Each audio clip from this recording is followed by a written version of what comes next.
વડોદરા શહેરના national highway number 48 ઉપર આવેલા જાંબુઆ બ્રિજ નજીક એસિડ ભરેલા ટેન્કરમાં અચાનક આગ લાગવાનો બનાવ બન્યો.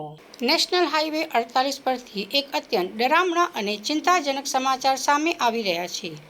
ભરૂચ વડોદરાને જોડતા આ મુખ્ય માર્ગ પર જાંબુઆ બ્રિજ પાસે આજે એક એસિડ ભરેલા ટેન્કરમાં અચાનક આગ ફાટી નીકળતા અફરાતફરીનો માહોલ સર્જાયો હતો. આ ટેન્કર એસિડનો જથ્થો ભરીને અંકલેશ્વરથી રાજસ્થાન તરફ જઈ રહ્યું હતું. ટેન્કર જ્યારે જાંબુઆ બ્રિજ પરથી પસાર થઈ રહ્યું હતું ત્યારે અચાનક એન્જિનના ભાગે આગ લાગી હતી.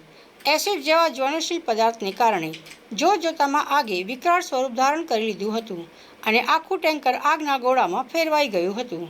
આ ઘટનામાં ટેન્કરના ડ્રાઈવરે અપ્રતિમ સમયસૂચકતા વાપરી આગની લપેટમાં આખું ટેન્કર આવી જાય તે પહેલાં જ ડ્રાઈવરે પોતાનો જીવ બચાવવા માટે ચાલુ ટેન્કર નીચે કૂદકો માર્યો હતો, જેના કારણે તેનો જીવ બચી ગયો. જોકે ટેન્કર બળીને સંપૂર્ણપણે ખાક થઈ ગયું. ઘટનાની જાણ થતાં જ ફાયર ફાઇટરોનો કાફલો ઘટના સ્થળે પહોંચી ગયો હતો. એસિડ હોવાને કારણે આગ ઓલવવી પડકારજનક હતી, પરંતુ સતત 3 કલાકની ભારે જહેમત બાદ આખરે આગ પર કાબૂ મેળવી શકાયો. સદનસીબે આ ઘટનામાં કોઈ જાનહાનિના સમાચાર નથી.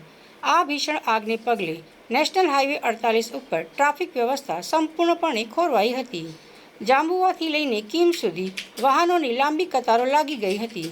હજારો વાહન ચાલકો કલાકો સુધી ટ્રાફિકમાં ફસાયેલા રહ્યા હતા.